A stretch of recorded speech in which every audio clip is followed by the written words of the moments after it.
This is Journey to Chinese Fluency Podcast, episode number 19. Embarrassing moment, culture insights, proven methods to achieve Chinese fluency. Skip that learning curve with the Journey to Chinese Fluency Podcast. Now, your host, Victor Yang. Hello everyone, Victor Yang here and welcome to Journey to Chinese Fluency. Today I am joined by Joseph Strong.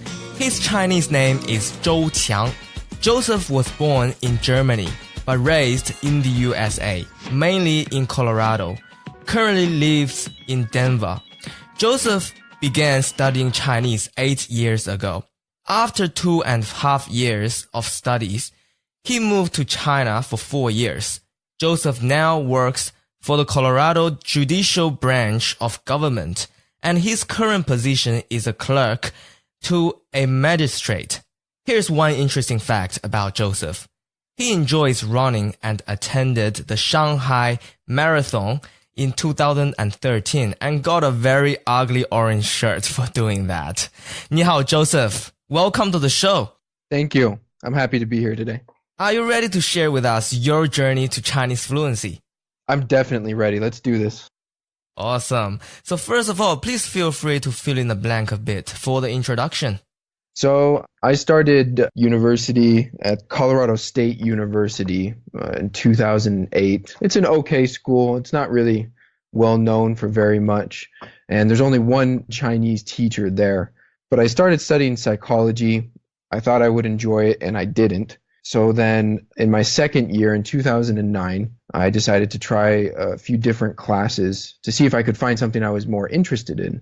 And I knew I wanted to study a foreign language, but I didn't want it to be Spanish because I had studied Spanish in elementary and middle school and high school, and I had always been really bad at it.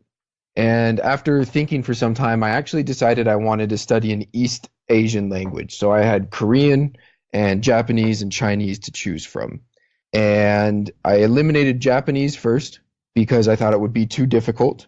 I knew that the grammar in Japanese is known for being more difficult than a lot of other languages. So it was between Korean and Chinese. And I actually chose Korean. And when I went to register for classes, I realized that semester they had stopped the Korean program because there wasn't enough interest in it. So if I had studied one semester before, I would have been able to do it, but not when I decided to start. So I was left with Chinese, and I thought, still a good choice. I'll give it a shot. And I'm definitely a people person. Most of what I enjoy in life is based off of relationships, not necessarily tasks or other ideas. And I absolutely loved the teacher there. Like I said, there's only one Chinese teacher, but she's absolutely amazing. She takes good care of her students. She connects with everybody on a personal level. She makes learning the language non-intimidating and fun and interesting. And she's very good at motivating people. And so I just took off after that and studied abroad after about 1 year or 2 semesters. So one academic year of studying Chinese. And I just, knew after a very short time of being in the class that I was going to live in China someday. Right. That's a very interesting journey. So you began studying Chinese in your university. Like, what was your motivation? Why did you want to study a foreign language, and why Chinese apart from all the other languages? Right. Well, again, I'm someone who was not born in the country that I grew up in, and I had spent a lot of time learning about and also visiting some other countries, though I'm not as well traveled as I'm sure many of the other people on this program are. And so I just knew that I really wanted to expand my worldview while I had an easy opportunity to do so in university.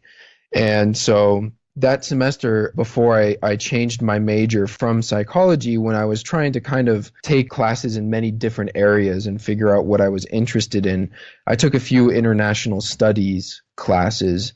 And if you're going to major in international studies, you need to take a foreign language. And I guess, like I said, Spanish, I have tried my whole life to learn Spanish, and I'm just really, really bad at it. So I knew I wasn't going to do that. The only other language that really interested me was German, just because of having been born there. But I knew that I'd always have time in my life to go back and study German. That's a language that's very accessible here in the United States, and that you can find, schools, classes, teachers, opportunities to learn are just everywhere.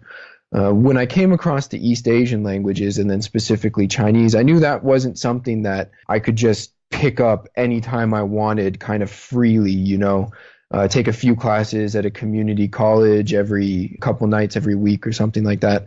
I knew I wouldn't have that opportunity again. So that's what made me jump into it. What made me stay was the relationship that I formed with my teacher and the fact that I was actually really good at it. I mean, compared to my previous language studies in areas like Spanish and whatnot, I didn't have a lot of confidence going into studying a foreign language. I wasn't a bookworm. I wasn't somebody who loved to sit and memorize parts of languages and repeat vocabulary on flashcards over and over again. That's not something I was naturally drawn to, but it was the relationship with the teacher that allowed me to stay motivated and to continue working hard in the class. Right, that's very interesting because you mentioned that you started learning Spanish and you wasn't good at learning Spanish. Right. But then you ended up learning Chinese, which is normally thought as a more difficult language for an English speaker to learn. But you were doing well in that. Is that because your teacher was giving you a lot of motivation in that aspect? I mean, definitely. She made the class fun. She made me happy to be there. She created an environment where it was easy for us to form lasting relationships with our classmates. I had much deeper relationships with my classmates in the Chinese class than I did in a lot of my other classes. So that was a very important part.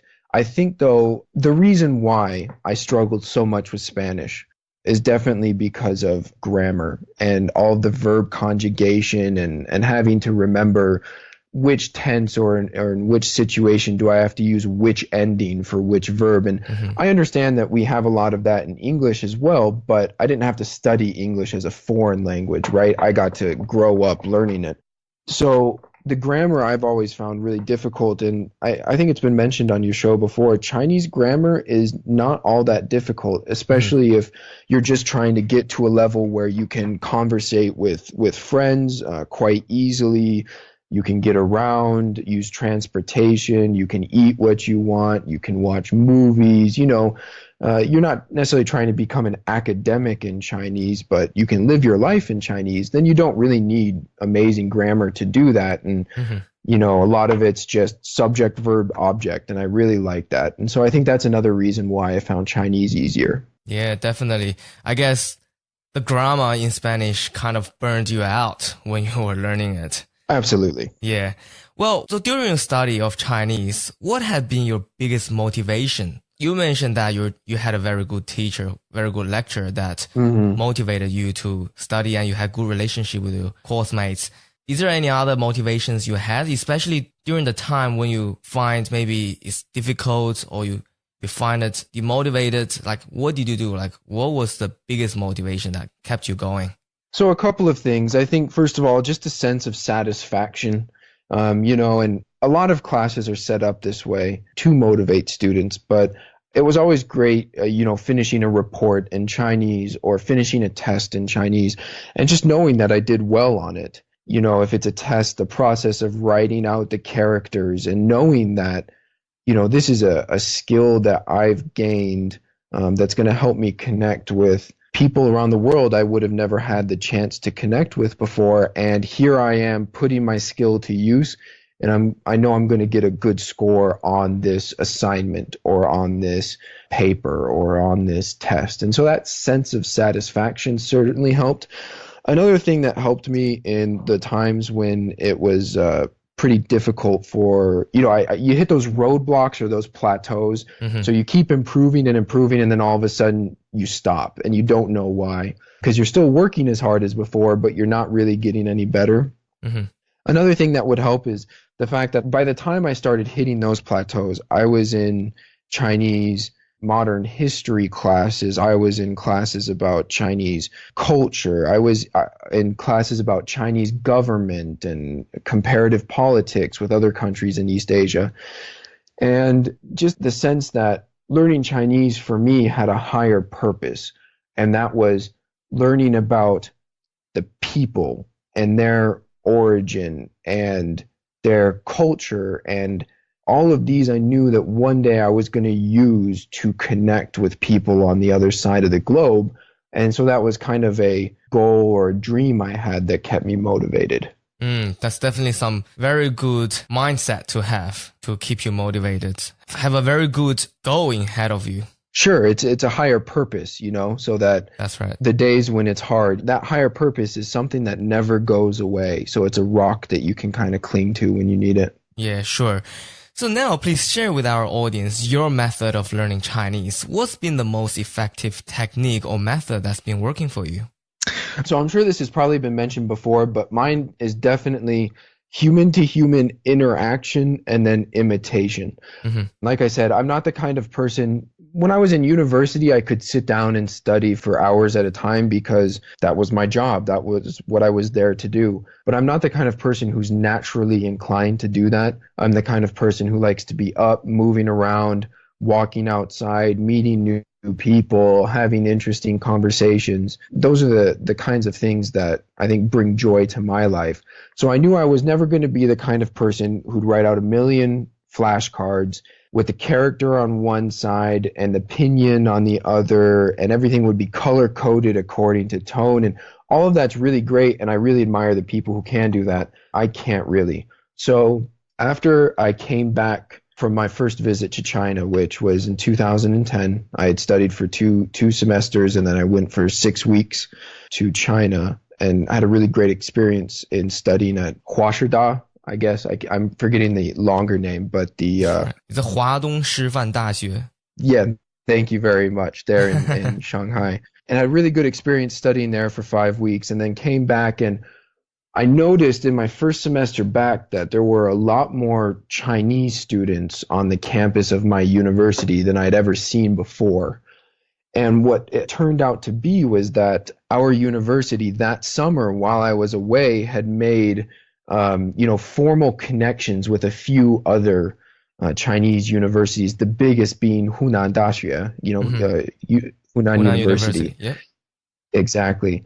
And so we had this huge influx of exchange students or students doing participating in like the 2+2 program, where they would study 2 years in a Chinese university, 2 years in American university, and when they graduated, they would get diplomas from both of the universities. Yes. We had a huge influx of students. And so right away, I started making new friends and eventually ended up with a friend group of probably 20 or more Chinese students. And I would hang out with them 3 or 4 or 5 times a week.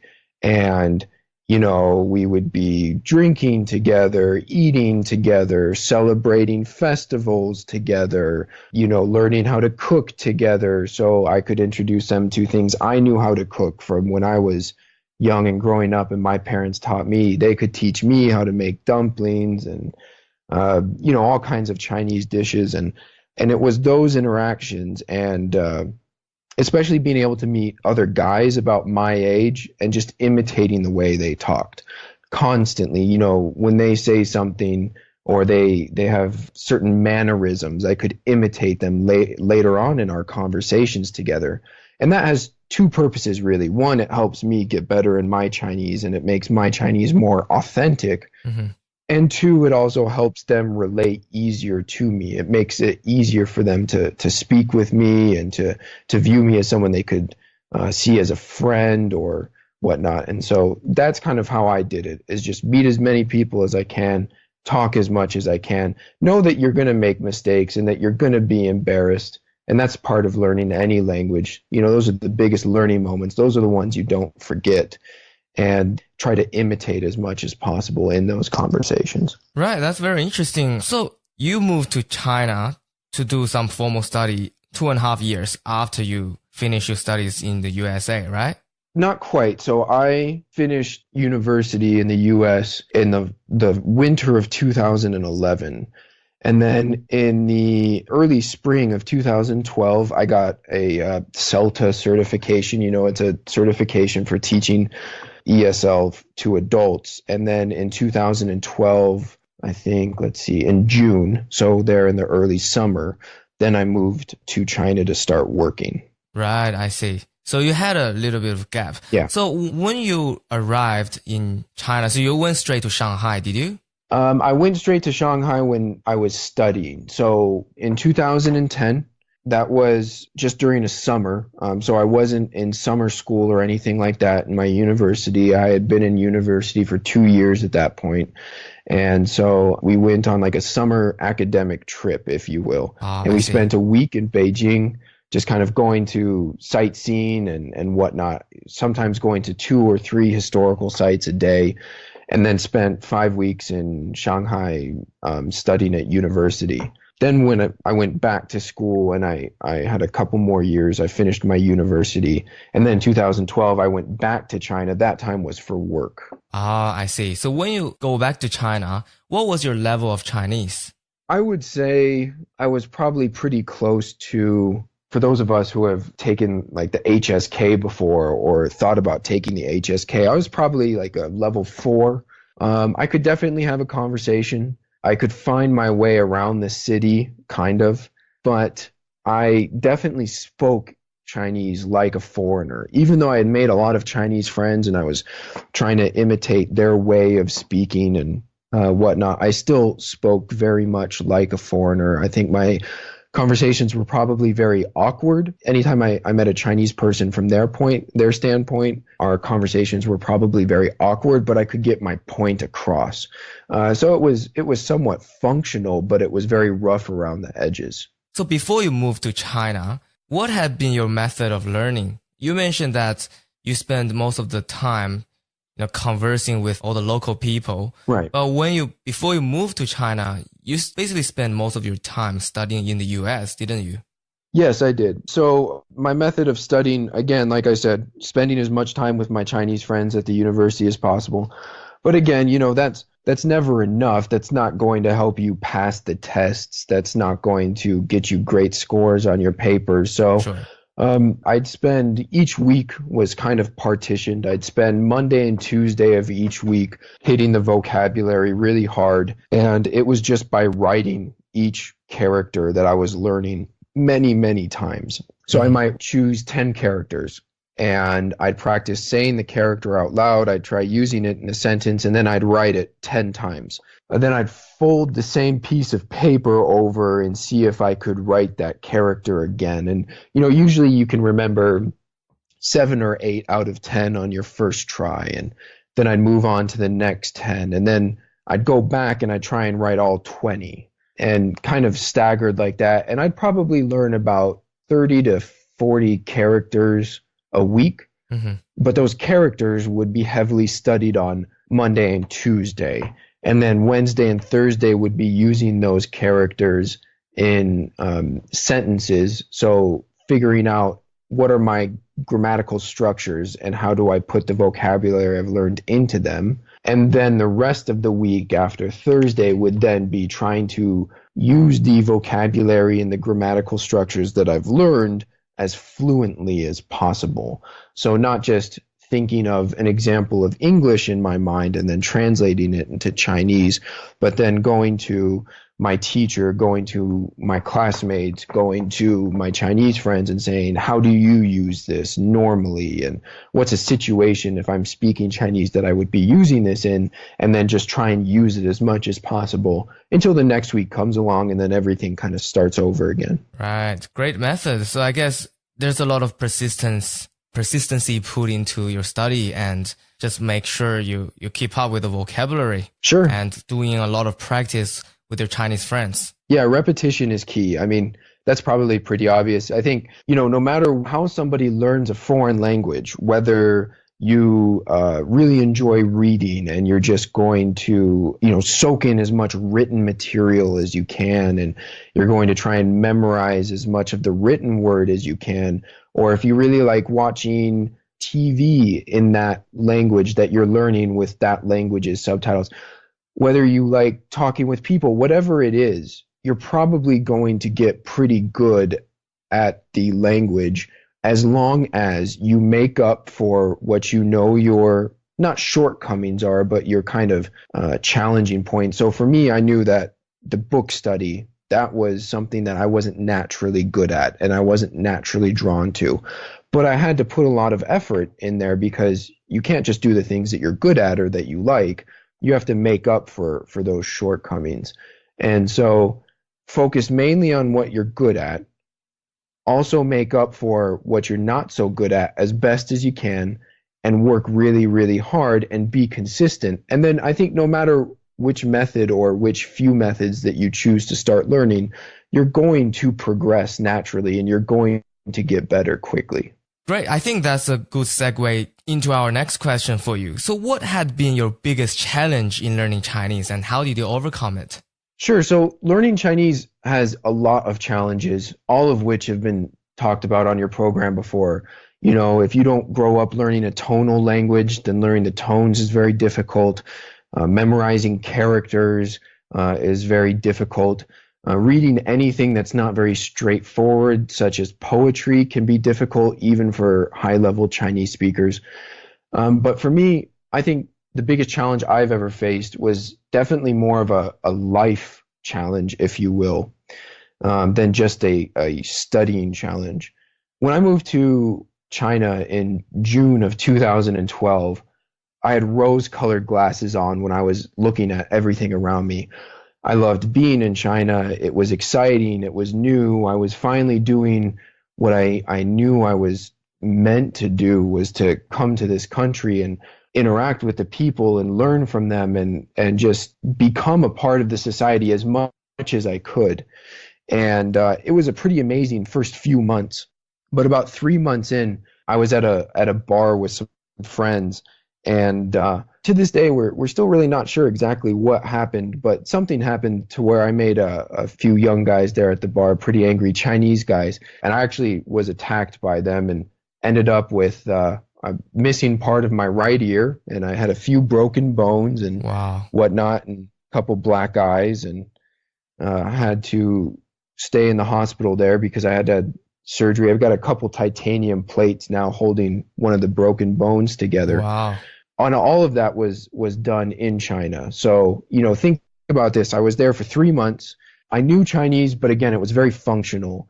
I didn't speak very fluently. There was a lot that I didn't know how to do, much more than I knew how to do. And all of a sudden, here I am in the hospital. The organization that I was working for at the time, I wouldn't say necessarily completely abandoned me, but definitely did not provide me with very much support at all. Mm-hmm. And I was having to have this, you know, pretty significant surgery. And when I got out of the hospital, after about a month, I didn't want to hear Chinese. I didn't want to speak Chinese. I didn't want to interact with, you know, Chinese people more than on a superficial level. And at the time, I knew that I wasn't being logical, but I didn't care because I think the trauma was just overwhelming. Mm-hmm. And I had a contract that I had signed with the people that I was working for. And so I said, you know, I'm going to finish this contract. That's the kind of person I am. I don't like to skip out on contracts or run away from work that I say that I'm going to do. But after that, I'm going home and I'm done. I'm not coming back. I'm not going to continue learning this language. I'm just done because it's been ruined for me. And that attitude lasted until about a month before my contract was up. And a month before my contract was up, at my place of employment, we got a few new foreigners, if you will, foreign to China anyway, who came to work. And I saw in them that feeling that I had when I first came, that excitement, the feeling that everything's fresh and everything's new. There's so much for me to learn here. This is a whole part of the world I know nothing about, and I can leave behind what I knew and learn from these people. And it was just, I wanted to get back to that so badly after seeing it in them, because they inspired me to kind of let go of the trauma and let go of the anger that I had been holding in. And so I started formal classes again with about a month left of that first contract. And when I went into my manager's office for like your end of contract meeting, I immediately said, sign me up for another year. And I ended up staying 3 more years after that first year. But, wow, you know, sometimes an experience like that can make you just forego everything that you've ever worked for because the pain is too much.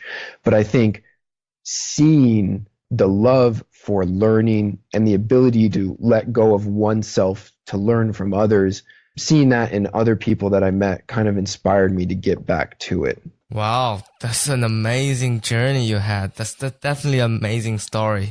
Wow, thank you for sharing with us that journey. Absolutely, yeah. It must have been such a awful experience for you, while you were in China. Absolutely. Yeah, which city was that? That was in Chongchun. That's the capital of Jilin province in northeastern China. In the north. And you were saying an awful experience. The pain and the having to go through surgery is one thing, but the police actually caught one of the young men who attacked me, and I was in the hospital. It was the first day, and it was in the afternoon, and I had just had an x-ray done, and I was told you're going to have to stay because you'll need surgery to repair some broken bones. So I'd just been given this awful news, and then into my hospital room, which I was sharing with only one other person, in walks a group of people with a big fruit basket. And anyone who's, spent time in China, that when friends or relatives are feeling ill or in the hospital or are getting better from a surgery or something like that, a big fruit basket is something nice to give because, you just want them to be eating healthy food and you don't want them to have to go look for it. And it's just a nice gift to give. Well, and these people came up to my bed and were giving it to me. Right. And I thought, well, this is really strange. I've never met these people in my life. Why are you coming up to me? Maybe you think I'm the guy who's in the next bed because you're probably looking for him. Well, it turns out it was the family of the guy who had hit me. I didn't even know that the police had caught him. It was the family of him bringing me these gifts and also a police officer who was with them, who was trying to, after a short conversation, I realized who was trying to get me to say that I had forgiven the man, or was trying to get me to say that I myself had brought on the attack, that I had played a role and that he really wasn't at fault. Oh. And which to me, so again, law and order, something that works totally different in different countries, especially depending on the level. If you're talking about local law enforcement at the most local of levels is very different in China than what I had grown up with. And so for me to be in such a vulnerable position and then to be approached by law enforcement like that, it was just very difficult for me. And I'm not trying to bad talk these people or say they were doing anything wrong. I just think that it was very different than what I was used to, and just made the situation even all that more vulnerable, or made me more vulnerable in that situation. Yeah, definitely. And it must have been a very difficult decision for you to make, to give it all up, after so many years of learning. Yeah, well, I think, extreme pain and trauma to someone will make you do that, will make you give up any pursuit in your life that seems to have any risk attached to it, and will just make you, I think, instinctually want to find the safest environment in your life that you possibly can, and kind of run to that your environment with your tail tucked between your legs, if you will.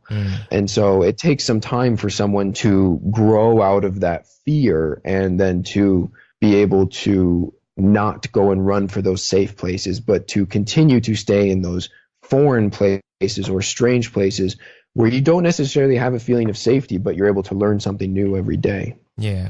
But the good thing is you made the right decision to let go of the past and moved forward. And look, you have achieved great things in Chinese now, and you speak really fluent Chinese. So definitely you made the right decision. Yeah, thanks for saying that. I try to think that I did. You definitely did. I'm here, right now. I give you this, encouragement. I'm serious, just to let our audience know, before we started this recording, I had a conversation with Joseph, totally in Chinese, and he speaks really fluent Chinese, just amazing. So, don't let the past affect your future, I would say. Agreed. Yeah, agreed. Just let it pass. It's just three silly men. Well, it's going to affect you. Don't let it stop you. Exactly. It's going to affect you, but don't let it stop you from being who you need to be. That's right. Nice. That's a great story, like very emotional. Yeah. So let's move on to our next question. So if you are to start learning Chinese from scratch all over again, how would you do it? Oh boy. I would focus on tones a lot more in the beginning. Our Chinese teacher, I would say, took a very relaxed approach to her class. And the reason for that was she wanted to make it as non-intimidating as possible. Because it can be a very intimidating subject for English speakers to pick up. And so from day one, we had the choice as students. Do we want to learn simplified or traditional? You know, each student could make their own choice. I know a lot of programs around the world, especially outside of mainland China, will make you learn traditional for the first year. And then after that, you have the choice. Do you stay with traditional or do you switch to simplified? Right. And so I made the choice because I knew that I wanted to go to mainland China to study simplified. And, you know, on top of that, we had to learn characters very early on. We used pinyin never, actually, to be honest. And that's something that I'm very happy about. If there's something that I could encourage early learners or people who are just kind of starting, you know, beginning learners, people who are just starting to learn Chinese, is to kind of stay away from pinyin as much as possible. It's good to look at to help you pronounce the words, but if you put too much effort into learning it, I think it actually holds you back from learning the characters. But although we learned characters very early on, our Chinese teacher was very forgiving of poor tones. And to this day, it is still a struggle for me because I don't have that foundation. Right. So eventually in my learning, I started picking them up mainly through imitation because that was easiest and almost never through memorization. And I really wish I had put in the work early and built that foundation so that it wouldn't be as difficult as it is for me now. Right. So focus on the tones, introduce to the characters as early as possible so that you can recognize the Chinese characters and not be too reliant on the pinyin. Absolutely. Yeah. Great advice. So now please share with us an embarrassing or a funny moment while you were learning Chinese. Oh man, I will go with the most embarrassing moment I've ever had. And it was after I had been in China for a while. And I was hanging out with a group of people. And to give some context, like I said, when I was in university, I spent a lot of time hanging around Chinese guys my age to try and imitate the way they spoke and to try and learn about what topics they like to talk about so that I could build my vocabulary in those topics so that we would be able to conversate more and to be able to make friends more easily. Well, a lot of those guys that I learned language from don't have the cleanest of mouths, if you will. Right. And so they would use curse words a lot. And so I started picking up curse words a lot. And we grew to the point where, you know, we could use them with each other and it wasn't offensive.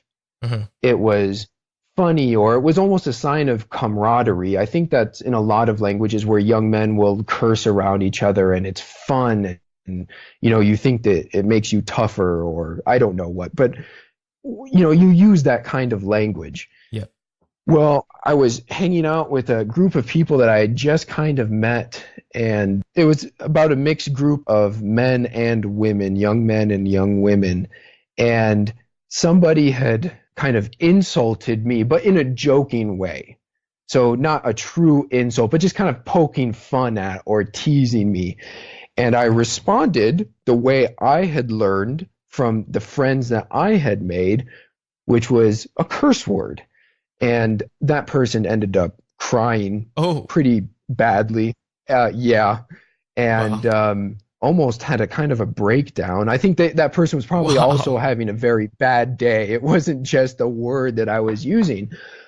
And I immediately began apologizing. And somebody said, you know, somebody told me it's not really your fault because you're not one of us and you don't understand our culture. So you don't understand that was hurtful. And so that was a very important lesson for me to, you know, I had kind of created a bubble in my Chinese learning where it was all being learned from young men who didn't really care what other people thought of them and said whatever they wanted, whenever they wanted.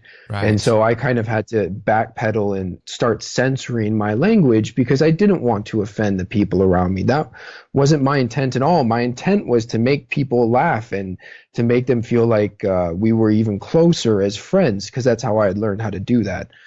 So obviously it didn't work.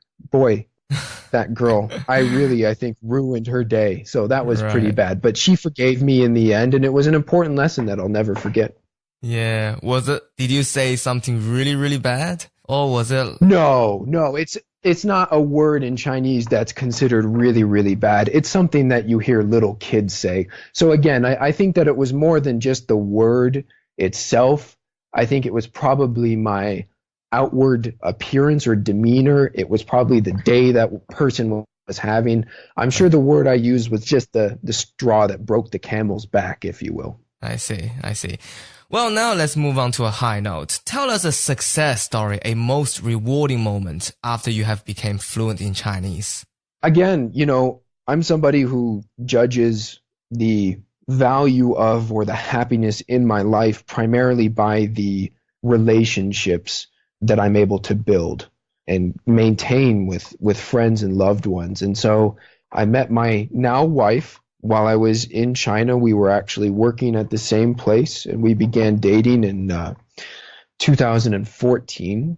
And the moment I think that I had with her family during the national holiday on October 1st in 2015, that was by far the best experience I've ever had with using my Chinese, the most successful I've ever felt while using my Chinese. That holiday was the first time that her family ever invited me to their home. Mm-hmm. And I got to share a meal with them and eat and drink with them and talk with them and get to know them. And they wanted to get to know me. They gave me that opportunity. A lot of people who have found significant others in China who are not Chinese themselves might know that sometimes it's difficult for especially more traditional Chinese families to accept you. Mm-hmm. And I will say that we came away from that time spent together knowing each other so much better, understanding where the other was coming from, appreciating having each other in our lives. And all of that was because I had the language necessary to communicate with them, not just the functional language, but by that point, I think I was becoming more fluent in Chinese, meaning that I could speak with emotion. I could convey my feelings and my goals and who I was as a person in Chinese in a way that Chinese people could accept and understand, even though my background was so different from them. And to be able to successfully do that with her family, to communicate with and to build that relationship using Chinese with her family was an exceptional moment for me. And I continue to have a very close relationship with them today.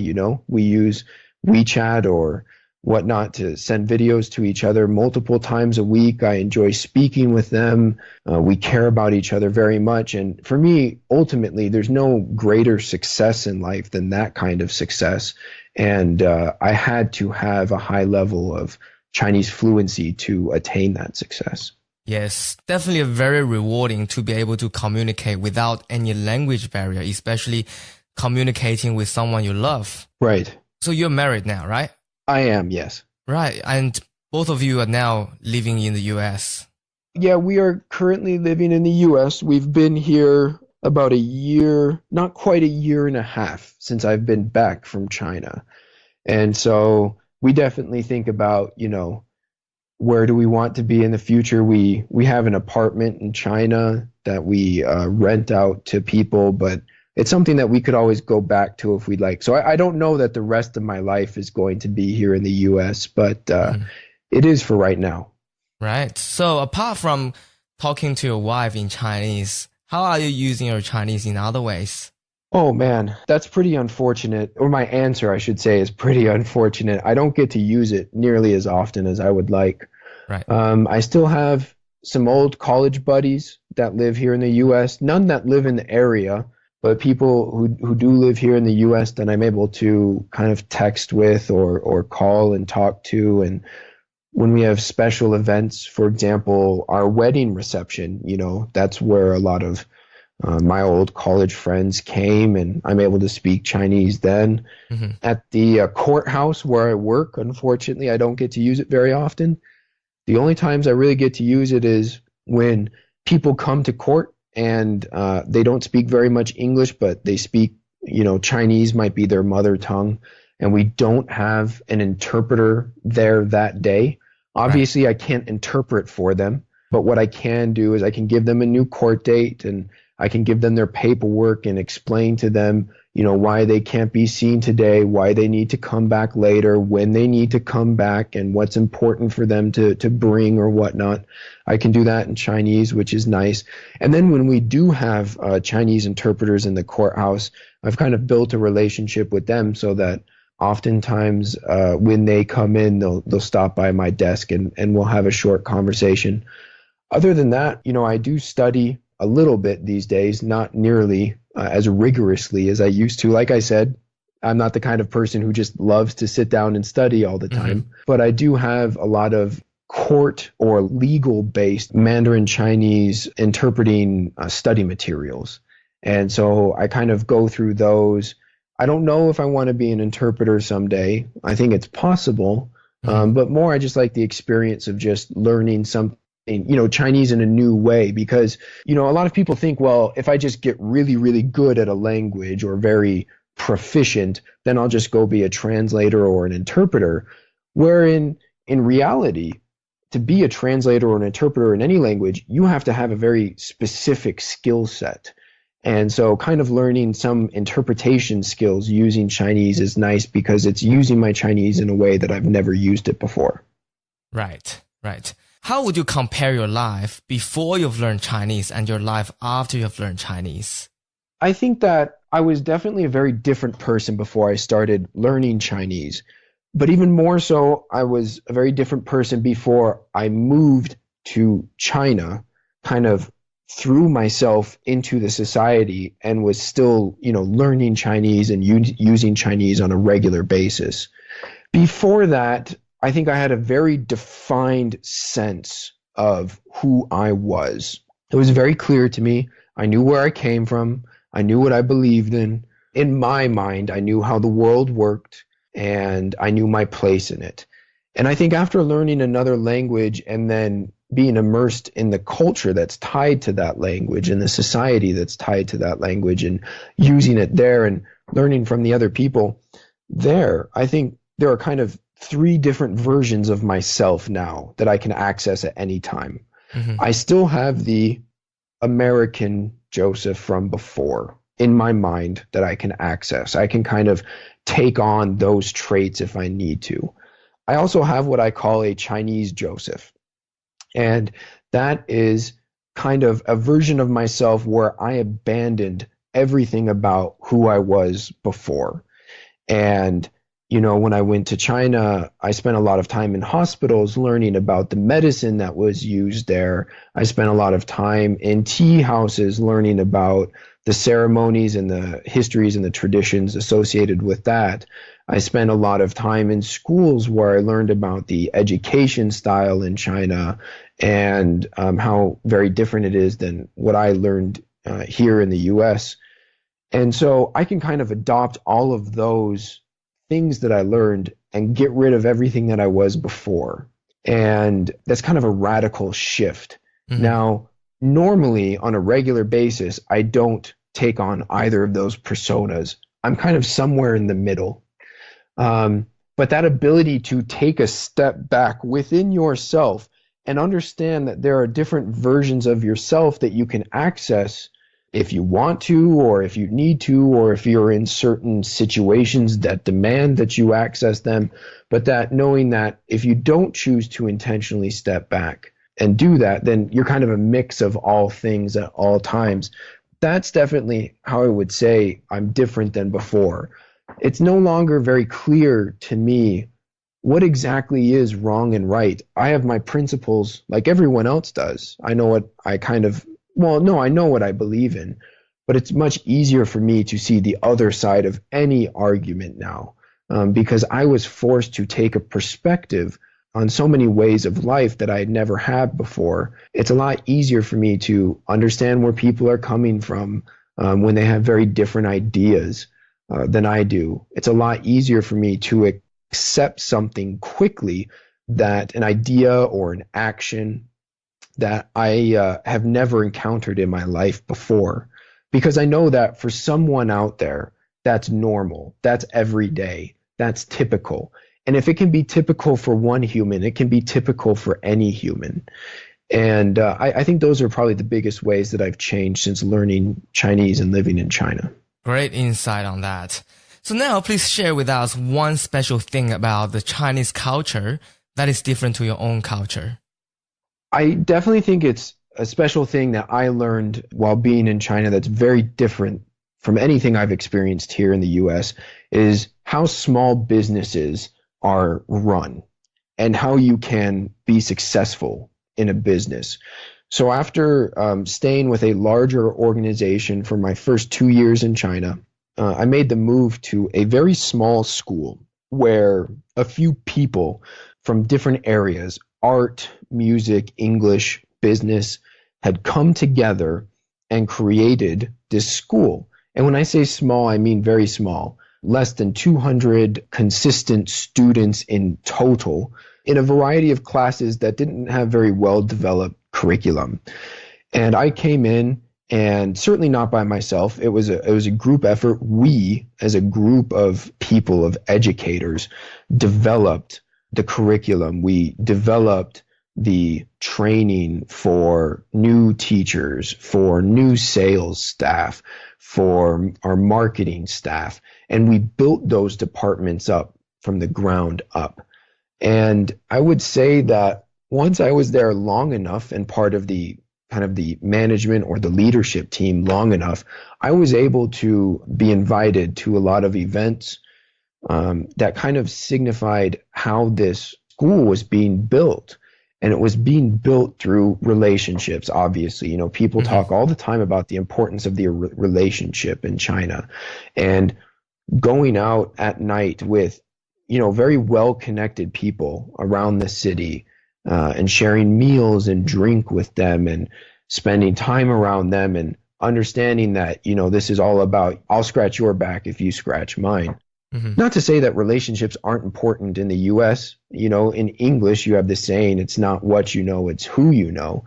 Relationships are important anywhere you go, but they are so fundamentally important, I think, in China. And to be honest, our school, you know, I wouldn't say we always did things by the book. And I don't mean to say that we did things illegally, because we didn't.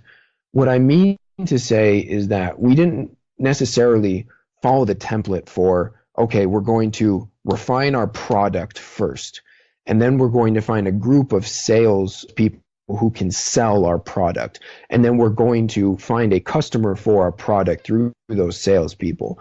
No, it was, we're going to go out and we're going to build relationships with influential people in the city, with parents within the city, because it was primarily children that our school had classes for. And we're going to become their friends. We're going to become an important part of their lives. We're going to connect with them on social media, and we're going to care about who they are, what they're going through, the achievements that they've made, the challenges that they're suffering through. And we're going to be there for them through all of that. And then that's when the customers come. That's when the money starts coming in. And I think it's definitely a very different approach than the businesses that I've worked for here in the US have taken, where it was definitely product focused and not building the relationships with these people, putting ourselves into their lives, truly caring about them. It's not a facade. It's not something you do just for the money. It's because you care about spending time with these people and being around them. But the money comes in through that as well. Yes, relationship is definitely one of the most important things in people's life. It's all about who you know, and rather than what you can do. Right. And it's not mainly about who you know. It's really, like you just said, it's all about who you know. Exactly. So, do you have a favorite city in China? Yeah, probably Changchun. And I know that's kind of an odd choice, In the Northeast, you have probably slightly better developed cities in, say, like Dalian. A lot of people have been to. Probably a bit more of a beautiful city than Changchun is. I spent a lot of time in other cities, especially in the south, in Shanghai, in Xiamen, where my wife and I traveled before we were married for about a week. And there's many more beautiful places in China, especially when you compare them with the northeast of China. When you think of the northeast, you don't really think beautiful. You think arable land, you think bitter cold, and you do get those things. But for me, it's because, the people that I love are in that area. My friends are in that area. I've connected to the places in that area. And so how could it not be my favorite? It might not be a number one destination site. It might not be if I had to take some of my friends here in the U.S. to visit China and explore, the culture and monuments and historical sites. It's definitely not where I would take them. That would probably be Beijing, just because I also really enjoy that city. And I mean, it's the capital. And I think for anyone who's traveled to, let's say, I can only compare it to the capital of the U.S. in Washington, D.C. Yep. Compared with Beijing, for me, it's not embarrassing, but it's totally different. That's Washington, D.C., I think, is much more low key. When you go to Beijing, you know you're there and you know why it's important and you know how important it is. And so that's probably where I would take people if I was introducing them to China for the first time. But personally, how could my second home not be my favorite city? Personally, I'm currently living in Australia. And if I compare Canberra with any other capital city in the world, I feel embarrassed. Canberra is actually considered as a rural area. How weird is that? I think it's just different cultures treat capital cities in a different way. They expect different things. Yeah. Exactly. See, I was born in Beijing. When I came to Australia, I know the capital in Australia is Canberra, although I know Canberra is not a well-known city. But when I traveled to Canberra, I was expecting, this is the capital. I'm expecting something from the capital, but all I see was a parliament building and nothing else. Yep. Yeah. Yep. And I think my wife had a very similar reaction when we first went to Washington, D.C. Right. The first thing she asked me, where are all the skyscrapers? Yeah. And I said, there are no skyscrapers. In fact, there's a law saying that you can't build above a certain height. Right. And she's like, well, how can your capital look like this? How can this be the heart of your country? Yeah. And I was like, I don't know what you want me to tell you. It's just, it's meant to be something else to America than what Beijing is, I think, supposed to be to China. Yeah. But I think Washington, D.C. is very beautiful, national parks and all those museums. I actually enjoyed it, like when I visited Washington. I'm glad. Is there a tool, an app, or a website that you cannot live without when you were learning Chinese? Not when I was learning, as in when I was studying rigorously, there wasn't, because I didn't really use that. I learned through textbooks and through people. And I think that it's very easy to, download an app or visit a website, and it's well designed and it has useful tools and resources. And you can kind of latch on to that app or to that website, and you can say, this is going to be the key to my learning the language, when it never is. It at most is somewhat helpful. Like we talked about before, the most important thing is that you immerse yourself in the language, that you use it as much as possible. Persistence and repetition, those are the keys. The keys aren't like, useful apps and whatnot. Once I moved to China, so that was after about studying for 3 years, almost 2.5 years. Once I moved to China, I started, using apps such as Pleco and Anki sometimes. when I was into flashcards. For example, when I was studying for the HSK that I took in 2014, flashcards were important for me then, and so I was using apps like Anki. Pleco is just good because it's an easy to access dictionary that you can have wherever you go, though I would caution that honestly there are a lot of words in Pleco that are not quite right, especially if you go on to say Baidu and you use Baidu to look up a word in English. I think usually that's the best way to do it, is go to Baidu, put in an English word, and then look at the first couple of posts that come up and see how people have translated that into Chinese, because it might not be as direct of a translation as you think. So Pleco is very good, I think, when I'm in a fix and I need a quick, I need to find a word very quickly. I don't want to spend much time thinking about it. I'll use that. But for the sake of accuracy, I think, using a website like Baidu, and you have to have a certain level, I think, of Chinese proficiency before you can use it well. Anyone could use the translation function that Baidu has, just like Google has, without a high level of Chinese proficiency. But I'm talking more about just in the plain search bar, putting in the English word, hitting enter, and looking at the first couple of posts that come up, reading them and seeing, is this just a direct translation where we have a word in English and there is a word in Chinese for it, and that's how simple it is? Or is it more like we have a word, but that's in Chinese isn't just a word, it's a general idea, and there are many different words that I could use to represent the word I want to, depending on the context. Mm-hmm. So I think Baidu is very useful for that. Again, Pleco is a great tool, though, for if you're in a quick fix and you need to find a word quickly. Sure. Good strategy. So if you had to recommend to our listeners only one book in learning Chinese or the Chinese culture, what would that be? Sure. And I know that people have mentioned this before, so this isn't new news for anybody. But the book Wild Swans, I think for me, was a great book in learning about the Chinese culture. Mm-hmm. I understand some of the feedback or criticism that's been given about the book, that maybe not 100% of that book is as accurate as the reader might think. I also understand that, it's banned in mainland China, though my understanding is also that it's pretty easy to get your hands on if you wanted to. The reason, though, why I would say I recommend it when you're learning about the Chinese culture, I would say that for anyone who comes from a similar background that I do, I grew up from a very early age in the middle class here in the U.S. I never really faced much adversity in my young life. I never really suffered from a lot of want or need. If I needed material goods, we could get them very quickly.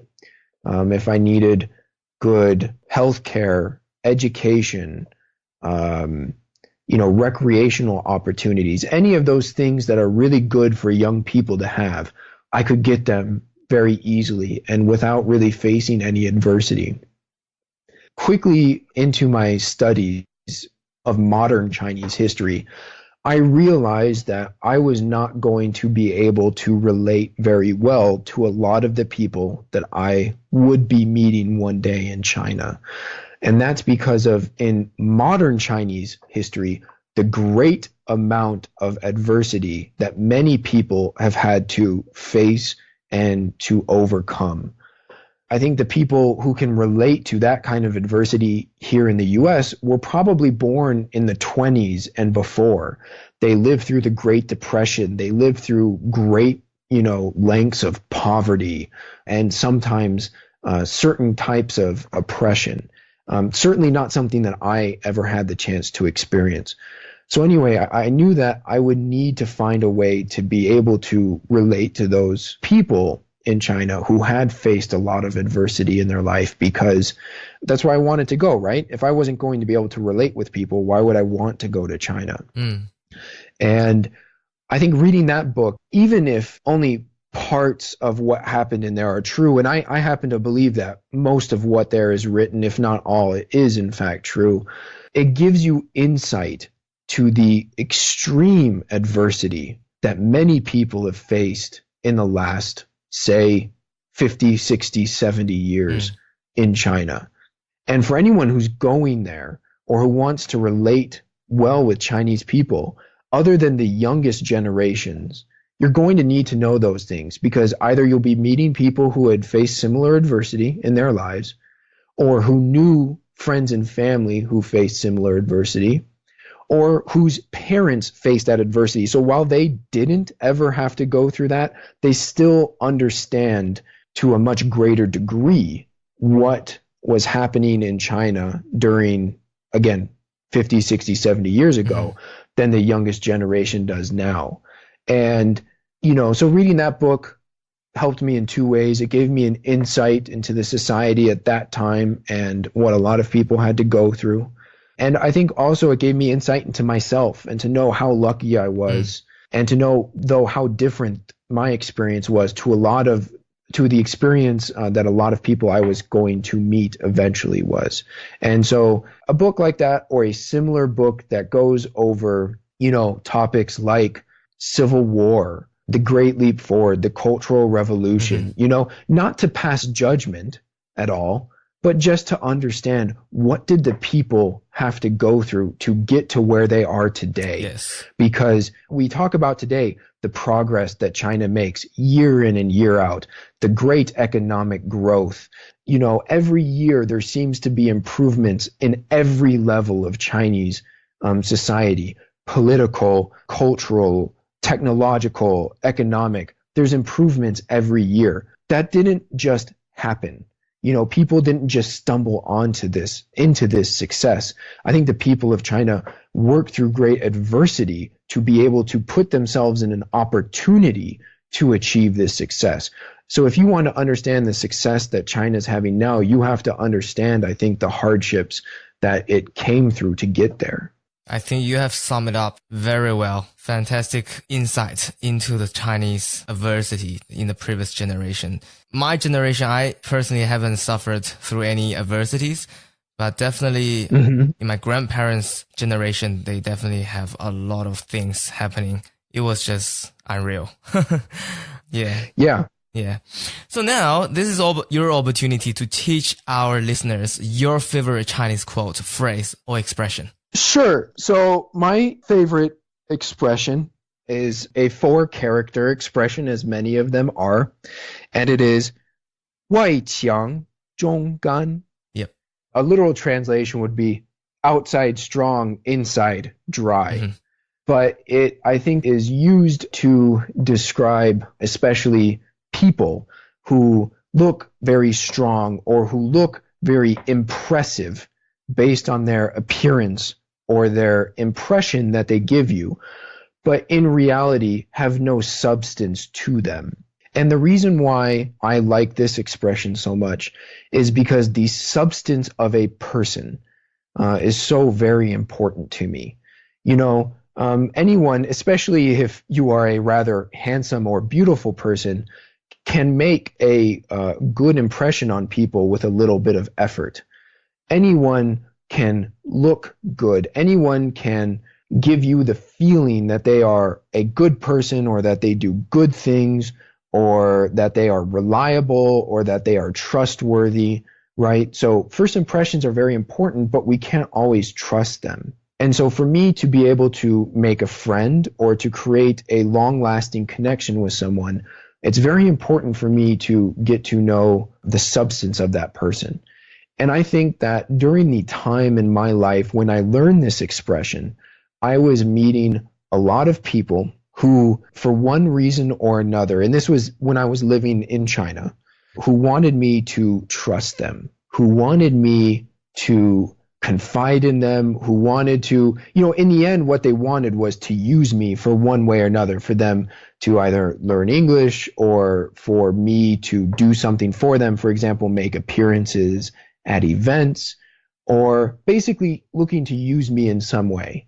And I had to be very careful about not letting that first impression woo me, if you will, but instead taking time to get to learn the substance of a person. And that's not to say that most people were like that. An extremely small minority of people were like that. You'll get people like that in any country, though, I think.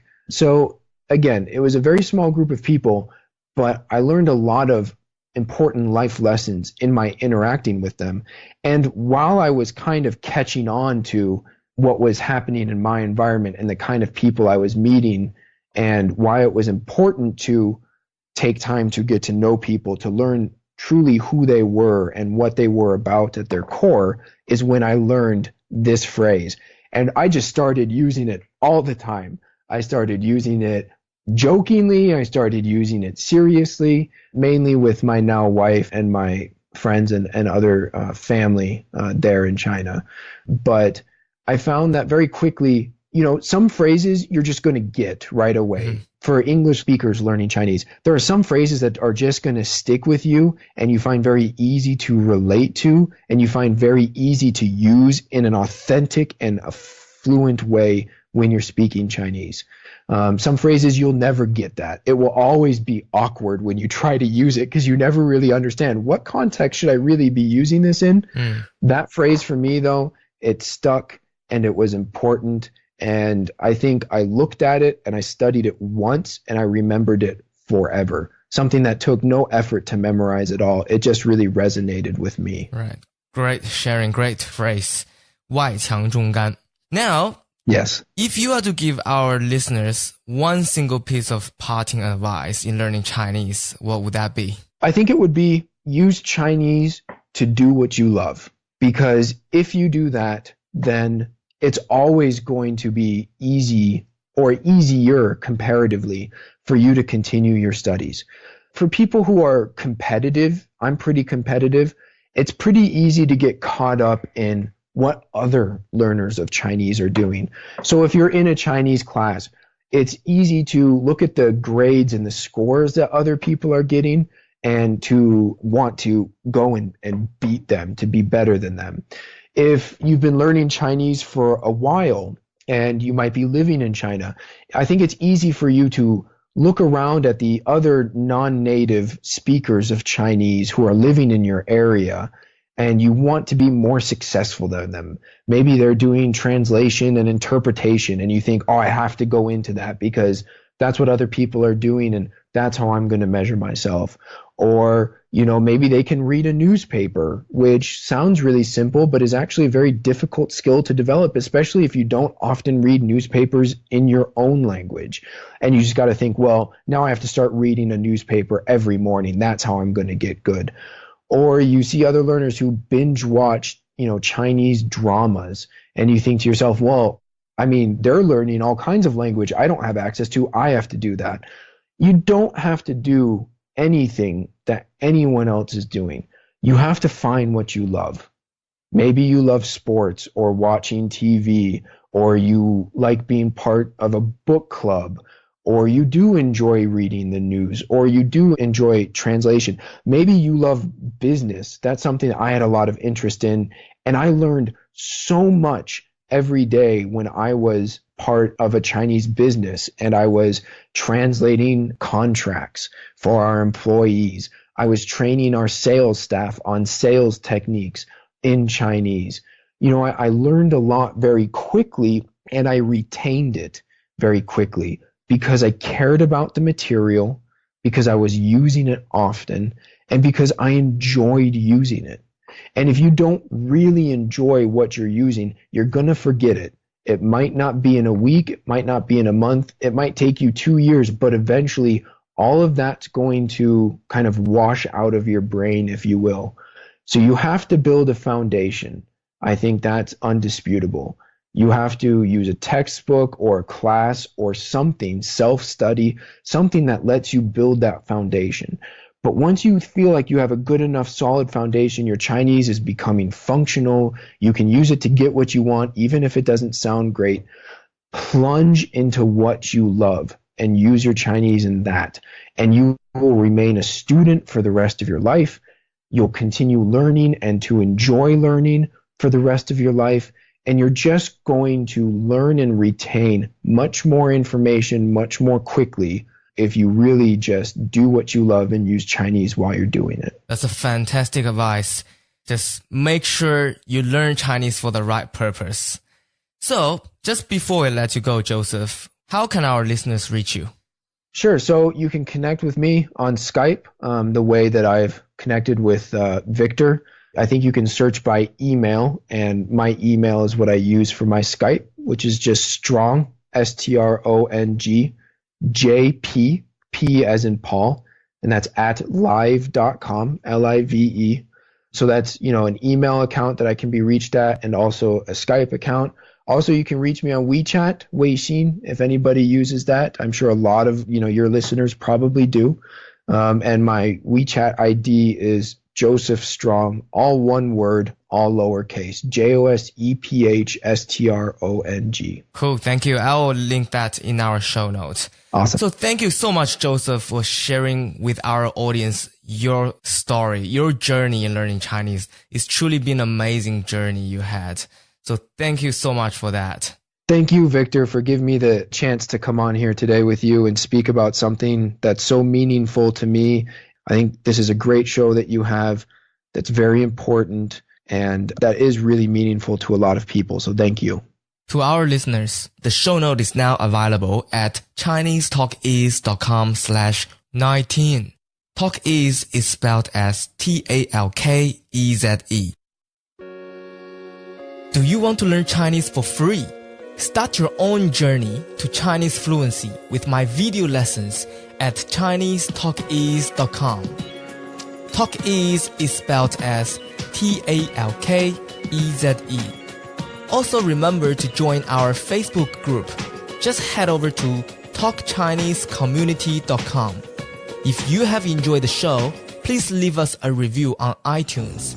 Each month, I will choose one reviewer and give out a 1-year subscription to all my premium video lessons for free. That's it for now.